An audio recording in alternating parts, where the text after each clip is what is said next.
बिस्मिल्लाहिर्रहमानिर्रहीम। जरगा में आपको खुशामदीद। नाज़रीन, आम तासुर यही है पाकिस्तान के अंदर अफ़गानिस्तान के बारे में कि जो अमारत इस्लामी है तो उसमें तमाम वज़ारतें और तमाम अहम उमूर मदरसों के पढ़े हुए मौलवियों के सपुर्द हैं। यकीनन क़यादत उन लोगों के हाथ में हैं जो दीनी तालीम के हामिल हैं, जो दीनी तरसगाहों से फ़ारिग़ तहसील हैं, लेकिन वज़ारतों में बाज़ इंतहाई मेरिट पे भी दिए गए हैं और उसमें एक वज़ारत हेल्थ की वज़ारत है। इस वक्त मेरे साथ अफ़गानिस्तान के हेल्थ मिनिस्टर तशरीफ़ फरमा हैं डॉक्टर कलंदर इबाद साहब, और डॉक्टर कलंदर इबाद साहब ने ख़ुद निंगरहार से मेडिकल में एमडी की एजुकेशन की थी और फिर उन्होंने यूरोलॉजी में स्पेशलाइजेशन की थी और इस वक्त उन्होंने ये क़लमदान संभाला हुआ है। और उनका कमाल ये भी है कि वो पश्तो के साथ साथ दरी, उर्दू और अंग्रेज़ी ज़ुबानों पे भी उबूर रखते हैं। तो ये हमारी खुशकिस्मती है कि आज हमें ट्रांसलेशन की ज़हमत से भी नहीं गुज़रना होगा और वो उर्दू में ही उनके साथ बात होगी और उनसे हम जानेंगे कि इस वक्त अफ़गानिस्तान के हालात क्या हैं और ख़ुसूसन जो उनका हेल्थ का शोबा है तो इस वक्त अफ़गानिस्तान में लोगों की सेहत आमा की क्या सूरत हाल है और तालिबान की अमारत इस्लामी उस हवाले से क्या इक़दामात उठा रही है। तो बहुत शुक्रिया डॉक्टर साहब हमें वक्त देने का और तशरीफ़ लाने का हमारे स्टूडियो में। और सबसे पहले पाकिस्तान में इस वक्त आम तासुर ये है, बल्कि दुनिया में भी ये तासुर दिया जा रहा है कि अफ़गानिस्तान एक ह्यूमन ट्रेजिडी से गुज़र रहा है और लोगों को बेतहाशा ग़िज़ाई क़िल्लत का भी सामना है और बाकी हवालों से भी ज़ाहिरी बात है शदीद सर्दी का मौसम है और अफ़गानिस्तान में बर्फ़बारी भी बहुत होती है, तो उसने और भी मसाइल को गहरा कर दिया है। तो ये जो ह्यूमन ट्रेजिडी की बात की जा रही है तो फैक्चुअल पोजीशन क्या है अफ़गानिस्तान के अंदर? बिस्मिल्लाहिर्रहमानिर्रहीम नहमदुहु व नुसल्ली अला रसूलिहिल करीम। सलीम साफ़ी साहब, सबसे पहले आपको, आपकी पूरी टीम और तमाम नाज़रीन को अस्सलामु अलैकुम व रहमतुल्लाहि व बरकातुहू। वालेकुम अस्सलाम व रहमतुल्लाह। यकीनन अफ़गानिस्तान में ट्रांजिशन के बाद, हुकूमत के तब्दील होने के बाद वहाँ पे कुछ मसाइल खड़े हुए हैं जिनकी तरफ आपने इशारा किया है कि वहाँ पे ह्यूमन ट्रेजेडी सामने आई है। ये हकीकत से दूर नहीं है क्योंकि वहाँ पे ट्रांजिशन ऑफ गवर्नमेंट के बाद पूरी दुनिया को बेहतर पता है कि अफ़गानिस्तान की जो ख़ुद इकोनॉमिकल क्राइसिस वहाँ पे सामने आई हैं, अफ़गानिस्तान के जो अपने फ़ंड्स हैं जिनको वहाँ पे फ्रीज़ कर दिया गया है और इसके साथ साथ वहाँ के बैंकिंग सिस्टम्स को कम्प्लीटली क्रैश और कोलैप्स कर दिया गया है। यही वो वजूहात बनी है कि जिन्होंने लोगों की ज़िंदगियों के ऊपर एक बहुत ज़्यादा मनफी असर किया हुआ है, जिसकी वजह से वहाँ पे कारोबार करना, वहाँ पे पैसों का ट्रांजैक्शन करना, वहाँ पे लेन देन के जो मामलात हैं वो बिल्कुल मफलूज रह चुके हैं। और यही वो वजूहात हैं जिसकी वजह से आम आदमी की जो ज़िंदगी है, कारोबारी सतह की जो ज़िंदगी है, तिजारत या कारोबार है, वो मुकम्मल तौर पे इस चीज़ की वजह से मुतासिर हो चुका है। तो जहाँ पे फिर ये मसाइल खड़े होते हैं तो फिर वहाँ पे यकीनन अफ़गानिस्तान के अवाम पहले से ही एक मुसीबतों में और गुर्बत में पिसी हुई आवाम थी, तो ये हालात सामने आकर उनकी गुर्बत को और ही ज़्यादा पुरतशद्दुद कर दिया, जिसकी वजह से यकीनन कुछ इलाकों में या कुछ खित्तों में जहाँ पे थोड़ा सा आईडीपीज़ का मसला भी बना था और उसके साथ साथ, और ये आईडीपीज़ का मसला थोड़ा सा पहले भी ट्रांजिशन से बना हुआ था, और उन्हीं इलाकों में फिर थोड़े से ये फूड की, खाने पीने की ये किल्लत और ये सारी चीज़ें सामने आई हैं। अच्छा, यानी बुनियादी मसला जो अफ़गानिस्तान के एसेट्स अमेरिका की तरफ से फ्रीज़ किए गए हैं और जो बैंकिंग ट्रांजैक्शन बंद कर दिया गया है उसकी वजह से बुनियादी मसला बन गया है। देखें, बिल्कुल आपको मैं क्लियर कट आपको कह सकता हूँ, अगर एक फ़र्द का बैंक में अकाउंट है और अकाउंट में उसके पैसे हैं लेकिन अब वो प्रोसेस नहीं हो पा रहे हैं, एक बंदे को सैलरी मिली हुई है, अब वो सैलरी प्रोसेस नहीं हो पा रही है, अब ये वो तमाम तरह हालात हैं, अगर आपको अपनी सैलरी मिलती है, आपके बैंक में पैसे पड़े हुए हैं, या आप अपने घर के अखराजात के लिए या दीगर उमूर के लिए या घर के बनाने के लिए या तिजारत कारोबार करने के लिए आप बैंक से पैसा लेने चाहते हैं, अब वो प्रोसेस नहीं हो पा रहा है, तो यकीनन इसका तो डायरेक्टली मुस्तकीमन लोगों की ज़िंदगियों पे असर पड़ेगा। अच्छा, लेकिन ज़ाहिरी बात है कि ज़िंदगी तब होती है जब सेहत होती है। जी बिल्कुल। तो सेहत का महकमा आपके पास है, तो आपके महकमे की तरफ आते हैं। ये क्या वजह है कि अफ़गानिस्तान में हम देखते हैं कि अशरफ गनी की हुकूमत हो या हामिद करज़ई की हुकूमत हो, लेकिन उस दौर में भी बहुत ज़्यादा पेशेंट, सबसे ज़्यादा बड़ा मसला ये होता था कि तोरखम और चमन पे के लोग इलाज के लिए पाकिस्तान आना चाहते हैं। और अब भी हम ये देख रहे हैं कि तोरखम और चमन या बाकी जो क्रॉसिंग पॉइंट्स है वहाँ पे ज़्यादा प्रेशर इसका होता है कि लोग इलाज के लिए यहाँ आना चाहते हैं। तो पहले तो ये बताइए कि आपको अफ़गानिस्तान जिस शक्ल में मिला, तो आम तासुर तो यही है कि वहाँ अमेरिका और नेटो ने बहुत बड़ी इन्वेस्टमेंट की थी और शायद बहुत बड़े हॉस्पिटल बने थे और हेल्थ की बहुत फैसिलिटी थी। तो क्या अफ़गानिस्तान के अंदर हेल्थ की अपनी फैसिलिटीज़ नहीं है? सलीम साहब, यकीनन जहाँ तक आपकी इंफॉर्मेशन है, आपने कहा कि अफ़गानिस्तान में एक बहुत बड़ी अमाउंट इन्वेस्ट हुई थी और स्पेशली हेल्थ सेक्टर पे भी बहुत ज़्यादा पैसा लगाया था। मेरी इंफॉर्मेशन में भी यही था कि शायद अफ़गानिस्तान में बहुत बड़ा हेल्थ इंफ्रास्ट्रक्चर बना है, वहाँ पे हॉस्पिटल्स बने हैं, वहाँ पे सर्विसेज दिए जा रहे हैं। लेकिन आफ्टर 15 अगस्त जब वहाँ पे हुकूमत की तब्दीली आई है, वहाँ पे ट्रांजिशन आई है, तो वहाँ पे हमें एक पूरा कम्प्लीटली एक कोलैप्स सिस्टम हमें विरासत में मिलता है या मिरास में हमें मिलता है। मैं हैरान उस वक्त हुआ कि जब मुझे वहाँ पे पहले दिन पता चला कि हमारे तकरीबन 2330 हॉस्पिटल, जिसे हम सेहतमंदी प्रोजेक्ट कहते हैं, ठीक, सेहतमंदी प्रोजेक्ट पहले से ही 5-6 माह उनको ना तो सैलरीज मिली थी।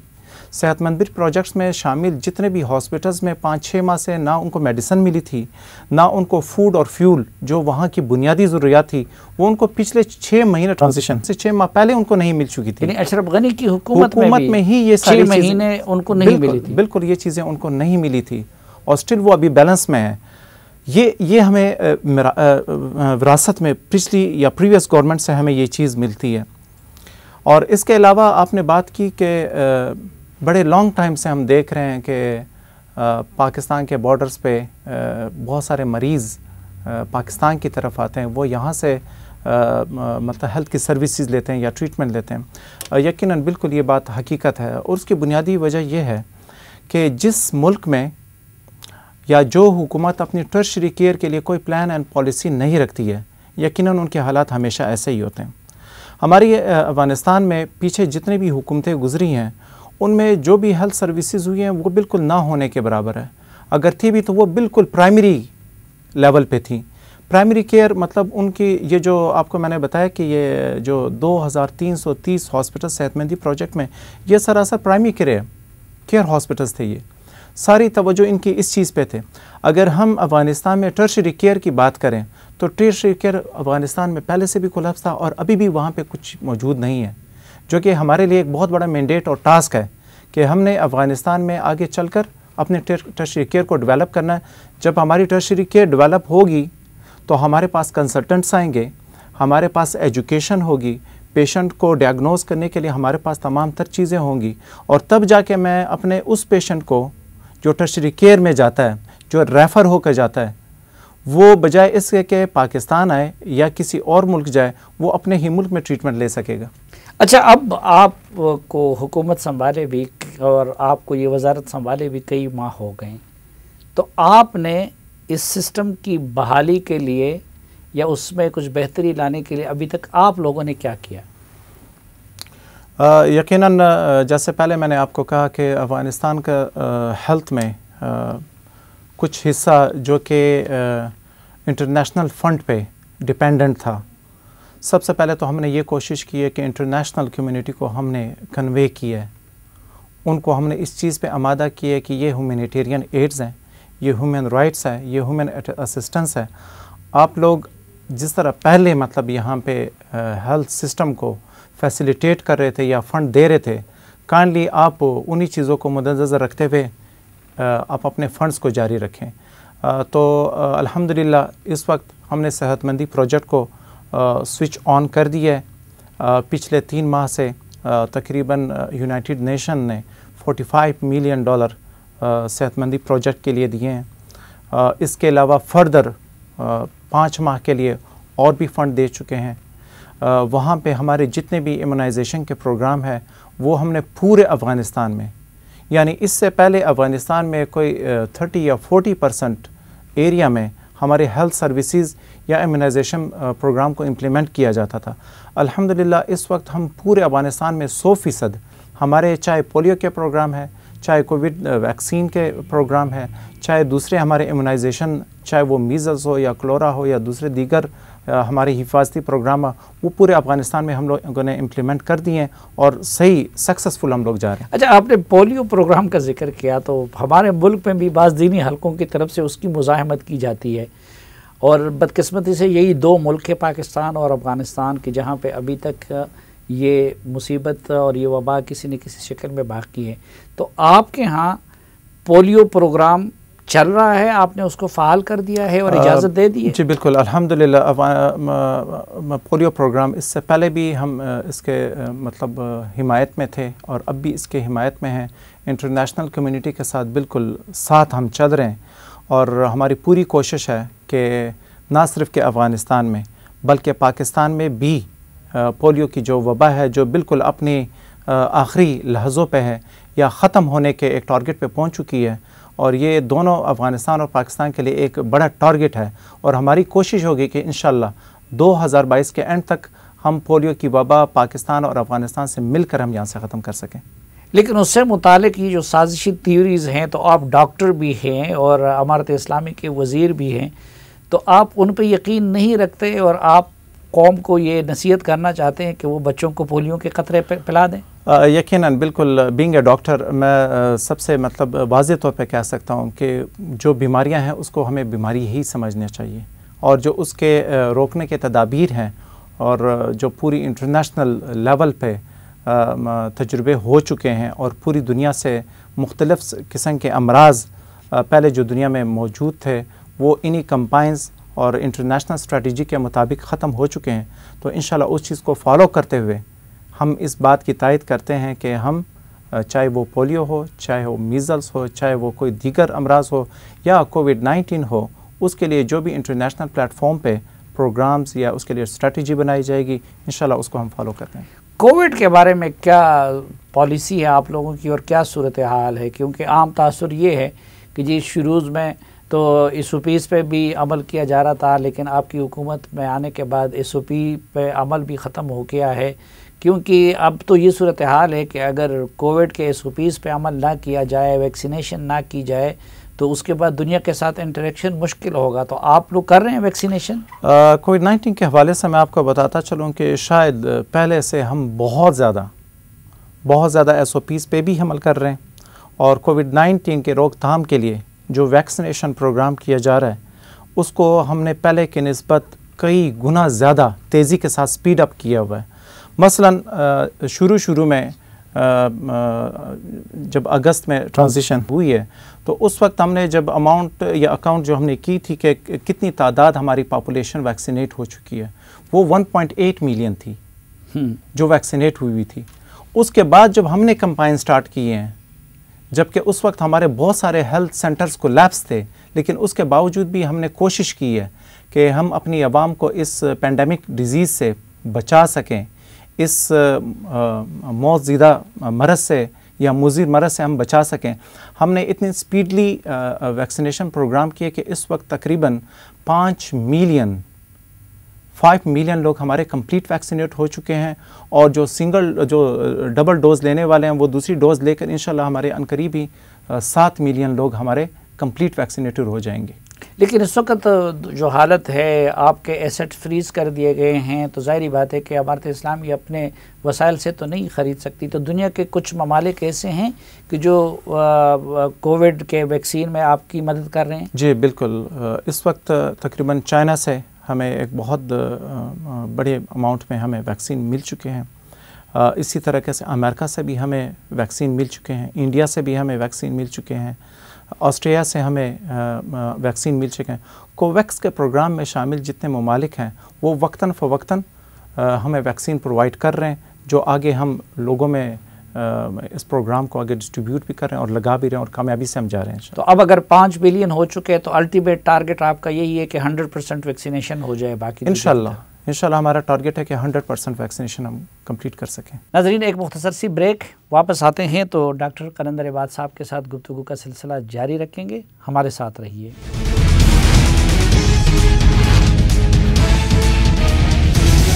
एक बार फिर खुशामदीद आपको जरगे में। आज के जरगे में हमारे साथ है इमारत इस्लामी अफ़गानिस्तान के वज़ीर सेहत या वज़ीर सेहत आमा जनाब डॉक्टर कलंदर इबाद साहब। एक शुरू में ये था कि जब तालिबान इक़्तिदार में आ गए तो हमने देखा कि एजुकेशन और इससे रिलेटेड जो स्टाफ था उन्होंने भी दफ्तरों में आना छोड़ दिया और ख़ुसूसन हेल्थ के बारे में भी इस तरह की रिपोर्ट सामने आ रही थी।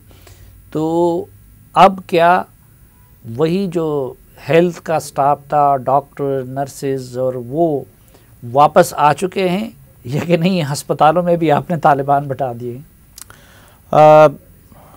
साफ़ी साहब, मैं खुशकिस्मती इसको कहूँगा कि अल्हम्दुलिल्लाह एक तो अफ़गानिस्तान के जो अवाम है, अवामी है, उनको अपने वतन से बहुत ज़्यादा मोहब्बत है।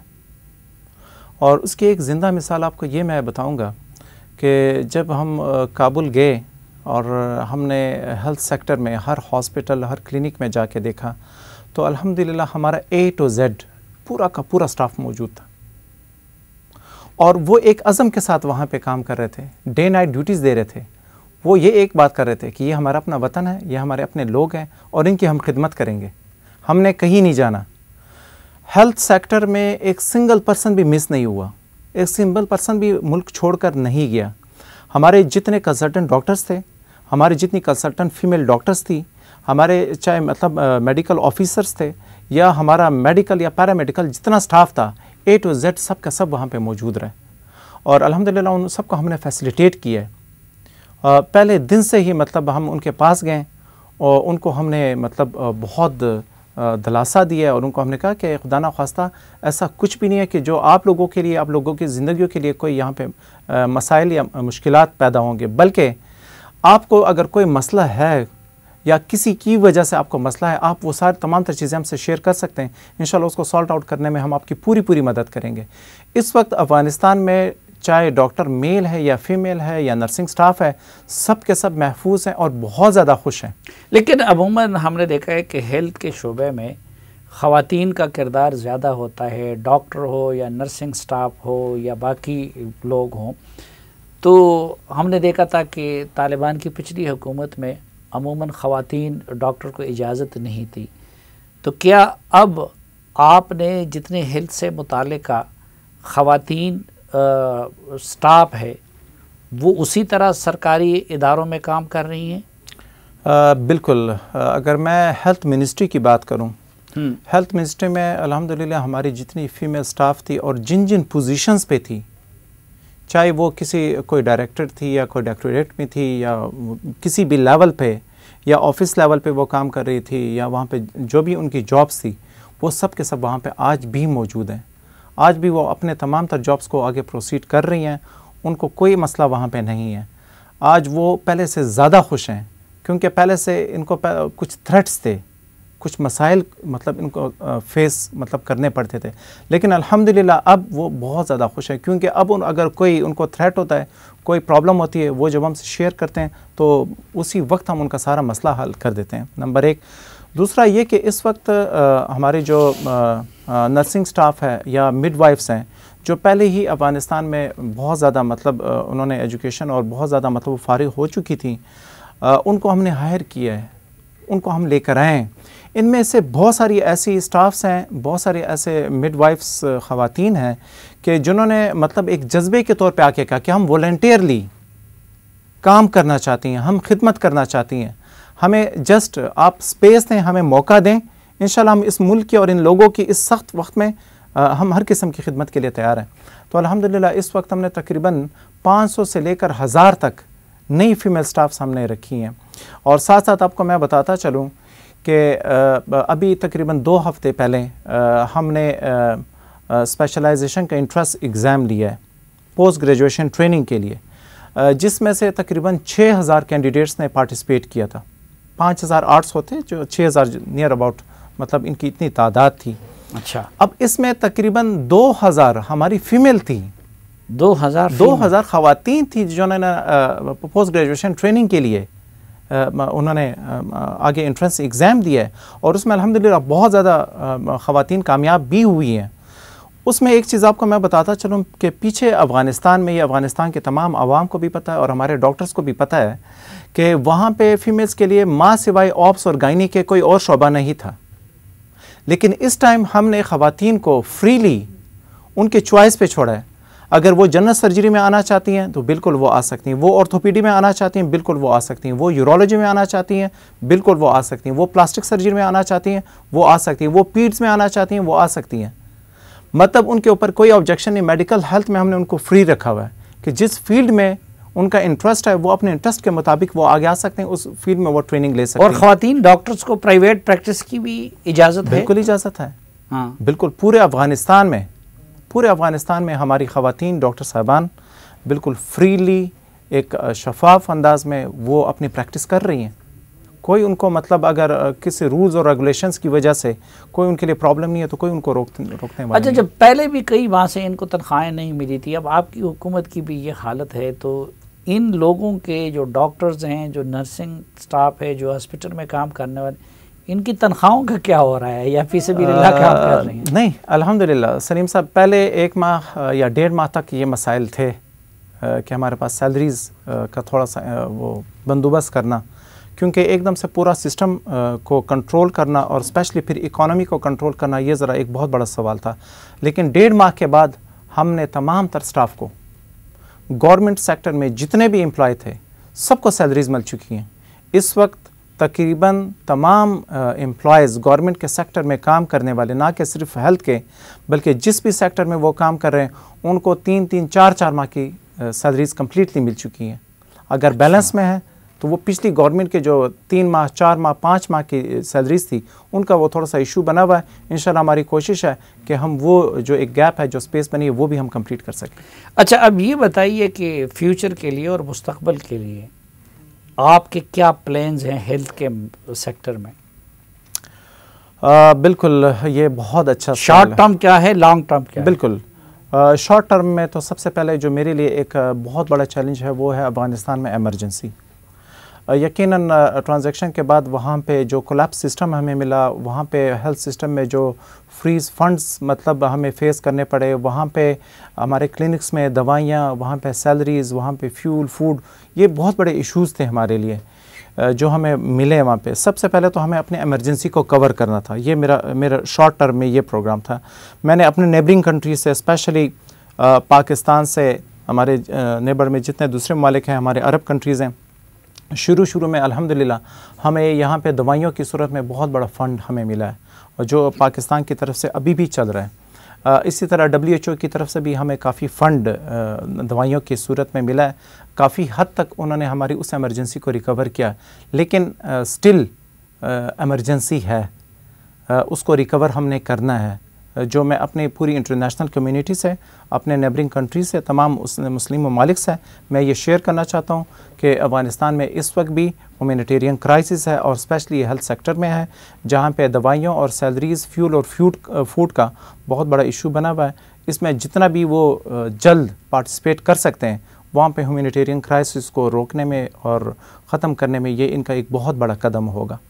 लॉन्ग टर्म में मेरा ये प्रोग्राम है, जैसे शुरू में हमने बात की कि हमारे बहुत सारे, पहले ये ज़रा शॉर्ट टर्म पे आते हैं कि इस वक्त इस शॉर्ट टर्म में आप दुनिया से क्या एक्सपेक्ट कर रहे हैं, किस किस मद में ज़रूरत है, और उस ज़रूरत को दुनिया कैसे पूरा कर सकती है? क्योंकि ये एक ऐसा शोबा है कि जो भी अपने आप को अगर इंसान कहे, बिल्कुल, तो उसका रास्ता अमेरिका हो, बरतानिया हो, कोई भी किसी को इंसानी और अखलाकी बुनियादों पर नहीं रोकना चाहिए।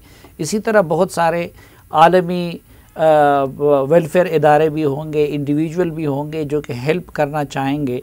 तो बुनियादी ज़रूरियात क्या हैं और आपकी वर्ल्ड कम्युनिटी से या उस तरह के इदारों से क्या एक्सपेक्टेशन है इस दौरान? बिल्कुल, यकीनन अफ़गानिस्तान की अगर हम बात करें, सिर्फ ये पिछले 2-3 या 4 माह में वहाँ पे मसाइल खड़े नहीं हुए।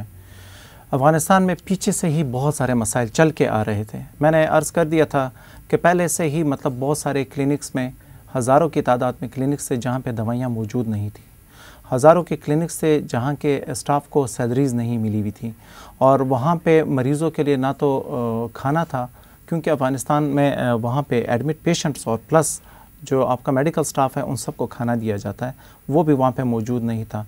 और इसके साथ साथ अफ़गानिस्तान चूँकि इलेक्ट्रिसिटी फ्री कंट्री है, वहाँ पे बिजली नहीं है, तो बिजली को जनरेट करने के लिए हम जनरेटर्स को यूज़ करते हैं, और जनरेटर्स के लिए फ्यूल की ज़रूरत होती है। ये भी एक बहुत बड़ी डेफिशिएंसी थी, जिसकी वजह से भी मतलब एक बहुत बड़ा मसला बना हुआ था। इस वक्त इंटरनेशनल कम्युनिटी या जो हमारे आलमी सेहत के इदारे हैं, या इसके अलावा हमारे जितने, सुना है उज़्बेकिस्तान का जो बिजली का बिल जमा हो गया था वो भी आप लोगों ने दे दिया? जी बिल्कुल यकीनन ऐसा ही है। इस वक्त प्रीवियस गवर्नमेंट के जितने बैलेंसेस थे हम उनको भी रिकवर कर रहे हैं, उसको हम कम्प्लीटली रिकवर कर रहे हैं। ठीक, तो ये है कि आलमी इदारा या हमारे जो से इस्लामी ममालिक हैं या हमारे जो नेबरिंग कंट्रीज़ हैं, हम उनसे मतलब इस चीज़ में एक हम्बली रिक्वेस्ट करना चाहते हैं कि दवाइयों की जो कमी है या डिफिशेंसी, वो ऑलरेडी पहले से चल कर आ रही थी। हम अपनी पूरी कोशिश करें। फॉर एग्ज़ाम्पल आपको मैं बताता चलूँ कि अफ़गानिस्तान के बहुत सारे ऐसे एक सूबे थे कि जहाँ पे बुनियादी सेहत का एक सिंगल क्लिनिक भी नहीं था।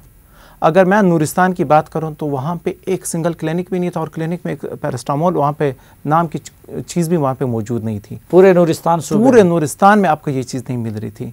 इसी तरह अगर गौर वलायत की हम बात करें, वहाँ पे भी इसी तरह का एक मसला बना हुआ था।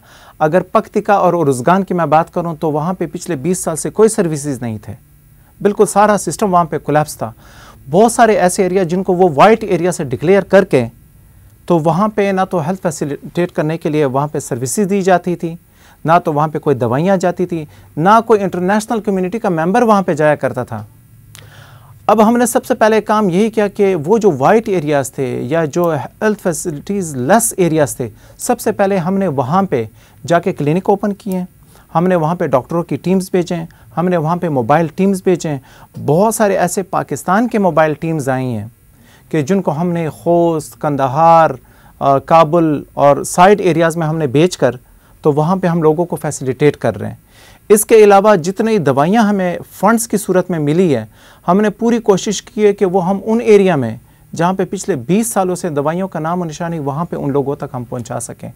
इसके अलावा ये विंटराइजेशन के लिए हमें चाहे अगर कंबल, ब्लैंकेट या दूसरे चीज़ें सिस्टम्स को गर्म रखने के लिए मिली हैं, तो हमने पूरी कोशिश की कि उन एरिया में जहाँ पे बहुत ज़्यादा सर्दी पड़ती है, जहाँ पे बहुत ज़्यादा बर्फ़ पड़ती है, हम उन लोगों को या उन एरिया को हम फैसिलिटेट करें।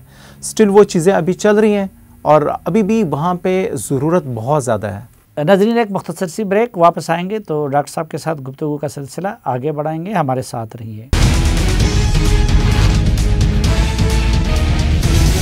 एक बार फिर खुशामदीद आपको जिरगे में, और आज के जिरगे में हमारे साथ हैं अमारत इस्लामी अफ़गानिस्तान के वज़ीर सेहत जनाब डॉक्टर कलंदर इबाद साहब। अच्छा डॉक्टर साहब, इससे पहले भी बहुत सारे अफ़गानी स्टूडेंट्स पाकिस्तान में पढ़ रहे हैं, मेडिकल की एजुकेशन भी। तो मेडिकल एजुकेशन के सिलसिले में पाकिस्तान क्या कंट्रीब्यूट कर सकता है आपके साथ? जी बिल्कुल, इसमें कोई शक नहीं है कि अफ़गानिस्तान के बहुत सारे स्टूडेंट पाकिस्तान में यहाँ पे मेडिकल एजुकेशन ले रहे हैं। यहाँ पे नर्सिंग और दूसरे शोबों में भी हमारे बहुत सारे स्टूडेंट्स हैं, और हमारे बहुत सारे जो रेफ्यूजीज़ पाकिस्तान में मुकीम हैं वो भी यहाँ पे मुख्तलिफ़ शोबाजात में तालीम हासिल कर रहे हैं। मेडिकल एजुकेशन में अभी हम पाकिस्तान गवर्नमेंट के साथ हमारी जो बात हुई, और स्पेशली CPSP के इदारे के साथ जो हमारी बात हुई है, वो यही है कि इस वक्त हम काबुल में CPSP का ब्रांच ओपन करने जा रहे हैं। इससे पहले हमारे स्टूडेंट पाकिस्तान में आकर यहाँ पे पार्ट 1 का एग्ज़ाम और बाकी सारे तमाम तर चीज़ प्रोसेस किया करते, जो उनके लिए एक बहुत एक तकलीफ़ दे और तवील अमल हुआ करता था। अब अल्हम्दुलिल्लाह हमारे स्टूडेंट काबुल में ही वहाँ पे पार्ट 1 का एग्ज़ाम देंगे और अपने जो CPSP के थ्रू वो अपने तमाम तर प्रोग्राम को वहाँ पे लेके चलाएंगे। लेकिन उसमें जो पेरेंट डिपार्टमेंट होगा, जो कंट्रोलर डिपार्टमेंट होगा, वो हमारा CPSP का इदारा होगा। जो कोर्स कंप्लीट होने के बाद उनको जो सर्टिफिकेशन मिलेगी वो CPSP के थ्रू मिलेगी। तो इससे हमें फ़ायदा ये होगा कि हमारे पास एक इंटरनेशनल डिग्री आ जाएगी। इंटरनेशनल डिग्री के बाद फिर अफ़गानिस्तान का हर डॉक्टर कर सकता है कि वो सुपर स्पेशलिटी के लिए या आगे अपने दूसरे स्किल्स गेन करने के लिए वो बाहर हर मुल्क जा सकता है।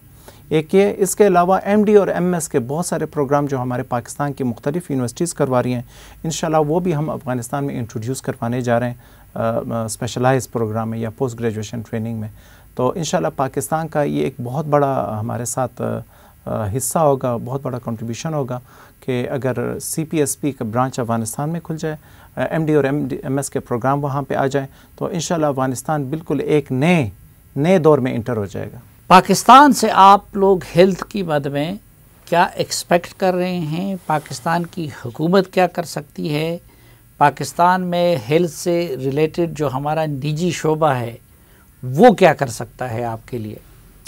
सलीम भाई, आपको एक चीज़ मैं बताता चलूँ कि अफ़गानिस्तान और पाकिस्तान जियोग्राफिकली अगर हम देखें तकरीबन एक ही रीजन में फॉल करते हैं। दूसरी बात यह कि पाकिस्तान और अफ़गानिस्तान की बहुत सारी सिमिलरिटीज़ हैं। अगर हम मज़हब के पे जाएँ, हम कल्चर पे जाएँ, खाने पीने पे जाएँ, बोद व बाश पे जाएँ, लिबास पे जाएँ, बहुत सारी ऐसी चीज़ें जो पाकिस्तान और अफ़गानिस्तान की एक ही जैसी हैं। इसी मत में मैं ये कहूँगा कि तकरीबन बहुत सारी ऐसी बीमारियां हैं जो पाकिस्तान और अफ़गानिस्तान में एक ही टाइप की पाई जाती हैं। तो उस हवाले से मैं ये कहूँगा कि चूँकि हमारे बहुत सारे लोग हेल्थ सर्विसेज पाकिस्तान से लेते हैं, उनका एक स्ट्रॉन्ग बिलीफ है पाकिस्तान के डॉक्टर या कंसल्टेंट के ऊपर। हर तबका किसी न किसी शक्ल में कभी न कहीं अफ़गान पाकिस्तान में रिफ्यूजीज रहा है, तो यहाँ के डॉक्टर से, यहाँ के पिछले फैसिलिटी से उसने इस्तेफादा किया, यकीनन फैमिलियरिटी है। बिल्कुल यकीनन पिछले 40-45 सालों से जब से अफ़गानिस्तान क्राइसिस में है और ये जंगें वहाँ पे मतलब हो रही हैं, तो तब से अफ़गानिस्तान की तकरीबन मैं यूँ कहूँगा कि 80% जो पब्लिक है वो एक ना एक दफ़ा तो पाकिस्तान ज़रूर आ चुकी है। वो यहाँ पे एक लॉन्ग टर्म के लिए रह चुके हैं, वो यहाँ पे एज ए रेफ्यूजीज़ रह चुके हैं, वो यहाँ पे कैंप्स में रह चुके हैं, वो यहाँ पे शहरी ज़िंदगी में रह चुके हैं, और यहाँ पे पाकिस्तान गवर्नमेंट से वो सारी तमाम तर सहूलियात उन्होंने मतलब हासिल की हैं। और इनको पता है कि मैं अपने बीमारी का इलाज मैं कराची से कहाँ से करवाऊँ, इस्लामाबाद में कहाँ से करवाऊँ, पेशावर में कहाँ से करवाऊँ। तमाम तब आवाम को तमाम जगहें और सेंटर्स की आगाही है। और इससे बढ़कर अफ़गानिस्तान की आवाम की हमारी फार्मास्यूटिकल इंडस्ट्री के ऊपर जो पाकिस्तान की है उसके ऊपर एक बहुत बड़ा ट्रस्ट है। अच्छा, क्योंकि पाकिस्तान की जो हमारी मल्टीनेशनल कंपनीज़ की जो मेडिसन है, यकीनन जब वो प्रिस्क्राइब होती हैं और वो सही तरीके से वहाँ पे उनको मिल जाती हैं, चाहे वो यहाँ पे हो या वहाँ पे अगर उनके पास पहुँच जाए, तो उनको पूरा यकीन होता है कि अब उनकी बीमारी ख़त्म होने वाली है। ये उनका ट्रस्ट है। अच्छा, ये उनका ट्रस्ट है। लेकिन अफ़गानिस्तान में तो ईरान और इंडिया से भी ज़्यादा अद्वियात आती रही, और अमूमन यहाँ पे तासुरियत है कि जी उनकी अद्वियात सस्ती भी है। लेकिन आप समझते हैं कि अफ़गानिस्तान के लोग पाकिस्तानी अद्वियात को प्रेफर करते हैं? मल्टीनेशनल कंपनी जो पाकिस्तान की है, अगर उसमें कोई डुप्लिकेट या फेक ड्रग्स ना बनाई जाएँ तो यकीनन पाकिस्तान की दवाइयाँ बहुत ज़्यादा मौसर हैं, बहुत इफ़ेक्टिव हैं, उनको यूज़ किया गया है। डॉक्टर जो अफ़गानिस्तान में बैठा हुआ है वो भी पाकिस्तानी दवाइयों को प्रेफर करता है, और जो मरीज़ है वो भी पाकिस्तानी दवा को प्रेफर करते हैं। नहीं, वो जो मेरा बुनियादी सवाल था कि इस वक्त पाकिस्तान आपको किस तरह हेल्प कर सकता है, यहाँ मरीज़ों की आमद को फैसिलिटेट करें या कि नहीं, वहाँ आपके लिए डॉक्टर्स भेजें, या वहाँ आपके हेल्थ फैसिलिटीज़ को बेहतर बनाने में कोई आपकी मदद करें, या कि प्राइवेट हमारा जो निजी शोबा है वो वहाँ आके अदविया साजी के अमल में, कल हमारी बात हो रही थी तो आप बता रहे थे कि एक बहुत अच्छी अपॉर्चुनिटी है पाकिस्तानी इन्वेस्टर्स के लिए कि वो वहाँ पे आके मेडिसिन के कारखाने खोल दे। तो किस तरीके से पाकिस्तान आपके इन हालात में मदद कर सकता है? जी बिल्कुल, पाकिस्तान हेल्थ सेक्टर में बहुत ज़्यादा एक बेहतरीन कंट्रीब्यूट कर सकता है। वो इस तरीके से अगर एक तो वो हमारे जो मरीज़ जिनको हम टर्शरी केयर के लेवल के मरीज़ कहते हैं, यानी मतलब ये कि वो जो मरीज़ जिनका इलाज अफ़गानिस्तान में नामुमकिन है, फॉर एग्ज़ाम्पल एक कैंसर का पेशेंट है, अब चूँकि अफ़गानिस्तान में हमारा कोई कैंसर इंस्टीट्यूट नहीं है, अफ़गानिस्तान में कोई हमारे पास केमो या रेडियोथेरेपी के लिए वहाँ पे कोई सेंटर्स नहीं है, तो जो हैं पे वो बहुत ही बेसिक लेवल पे हैं, और वो भी पूरे अफ़गानिस्तान में कोई एक दो छोटे हॉस्पिटल्स हैं जहाँ पे हम थोड़ा सा कीमो का वो ट्रायल देते हैं। लेकिन जब रेडियो की मतलब बात आती है या फिर मतलब सर्जरी की बात आती है तो फिर उसके लिए फिर हमें पाकिस्तान जाना पड़ता है या किसी फॉरेन कंट्री में जाना पड़ता है। तो एक तो ये कि कैंसर के जितने हमारे मरीज़ हैं जिनकी ट्रीटमेंट वहाँ पे नामुमकिन है, अगर पाकिस्तान यहाँ पे अपने तमाम कैंसर सेंटर्स में हमारे पेशेंट्स को फैसिलिटेट करें तो ये एक बहुत बड़ी मदद होगी, नंबर एक। नंबर दो ये कि उधर अफ़गानिस्तान में हम चाह रहे हैं कि वहाँ पे बेहतरीन से बेहतरीन डॉक्टर्स हम लेकर आएँ, और साथ साथ हमारी जो डायग्नोस्टिक डिपार्टमेंट है, चाहे वो रेडियोलॉजी है, चाहे वो हमारी लैब्स हैं, उसमें हम बेहतरीन क्वालिटी को इंट्रोड्यूस करवाना चाहते हैं कि जो कि पहले वहाँ पे मौजूद नहीं है। अब हम अफ़गानिस्तान में हमारे पास शायद बहुत सारी मशीनें मौजूद हैं, लेकिन हमारे पास पैथोलॉजिस्ट मौजूद नहीं है जो उसको देख सकें। हमारे पास सिटी स्कैन या MRI वहाँ पे मौजूद होगी, लेकिन वहाँ पे हमारे पास रेडियोलॉजिस्ट मौजूद नहीं है, यानी वो एक्सपर्टीज़ हमारे पास मौजूद नहीं है कि जो वहाँ पे बैठकर वहाँ पे मरीज़ के डायग्नोज भी बना सकें, और आगे कंसल्टेंट को या जो डॉक्टर जिसने रेफ़र किया हुआ है, जो जानना चाहता है, जो डायग्नोज करना चाहता है, उसके साथ वो हेल्प कर सके। ये चीज़ें तो इस तरह के माहिरीन पाकिस्तान से आ सकते हैं। जी बिल्कुल, ये माहिरीन अगर पाकिस्तान से अफ़गानिस्तान में आ जाएँ तो इंशाल्लाह वहाँ पे उनको हम हर तरीके से फैसिलिटेट करेंगे। ठीक, उनके तमाम तर राइट्स जो उनके बनते हैं इंशाल्लाह उनको मद्देनज़र रखते हुए हम उनको इंशाल्लाह अफ़गानिस्तान। तीसरा क्या हो सकता है? और इसके अलावा मैंने बात की थी दवाइयों की बात की थी, चूँकि अफ़गानिस्तान में बहुत सारी कंट्री से दवाइयाँ आती हैं। बेशतर दवाइयाँ जो हमने देखी हैं या चेक की हैं, क्वालिटी कंट्रोल वाइज उनकी एफिकेसी वो नहीं होती है जैसा कि वो बताते हैं। ठीक है, अब यहाँ पे पाकिस्तान से भी दवाइयाँ जाती हैं, मल्टीनेशनल कंपनीज़ की दवाइयाँ जाती हैं, लेकिन चूँकि यहाँ पे हमारे कुछ एरियाज़ हैं या हमारे ट्राइबल एरियाज़ हैं, वहाँ पे घरों के अंदर कैप्सूल की मतलब पैकिंग्स हो रही हैं, दवाइयाँ पैक्स हो रही हैं, और जब वो आपके सामने आती हैं आपको ओरिजिनल से भी वो ज़्यादा मतलब ओरिजिनल लग रही होती हैं। तो वो दवाइयाँ जब वहाँ पे जाके यूज़ होती है तो एक तो यहाँ का इमेज, पूरे पाकिस्तान का इमेज ख़राब हो रहा होता है, उन कंपनियों का इमेज ख़राब हो रहा था। मैं इसके लिए मैंने हल ये निकाला, मैंने यहाँ पे हमारे हेल्थ मिनिस्टर फैसल सुल्तान साहब से मैंने बात की है कि अगर पाकिस्तान के फार्मास्यूटिकल इंडस्ट्री का इन्वेस्टर अगर अफ़गानिस्तान में आके इन्वेस्ट करे तो ये बहुत ज़्यादा कारामद और बेहतर साबित होगा।